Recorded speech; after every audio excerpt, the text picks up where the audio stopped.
સવારમાં જાગીને ગરમ પાણી મૂક્યું. અરે તાઢ હજી પડે છે ને જેવી તેવી તો ગરમ પાણી તો બને છે. અને અમારા રાજ છે ને ટિફિન ભૂલી ગયા ને તો મારે દાદર ઉતરવો પડ્યો.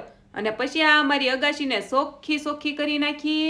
અને પછી આ વાસણ રોતા થા ભાવું અમારો વારો ઢહેડા વગર છૂટક્યો જ નથી. ખાવાનું પણ પાછું નક્કી ન હોય, જ્યારે મેળ આવે તો એ ગરવું ખોલી નાખવાનું. અને હું એમ કેતી હતી કે આપણે છે ને આપણા માટે ટાઈમ કાઢી નાખવાનો, અરે નખરા કરવાનો. અને આવું જોરદાર વાતાવરણ હોય ને પછી મને બહુ ઊંઘ આવે. જાગીને પછી બે મંડાઈ ગયા. દેવના ઘરે જમવા જવાનું હતું. હવે દેવે પણ યુટ્યુબ ચેનલ ખોલી છે. જો આ એની ચેનલ છે. તમારે બધાને મને જેમ સપોર્ટ કર્યો ને એમ દેવને પણ સપોર્ટ કરવાનો છે. દેવને છે ને બિચારાને 2 પાંદડે કરવાનો છે. હા તો હાલો આ કમેન્ટમાં કહેજો દેવને સપોર્ટ કોણ કરશે.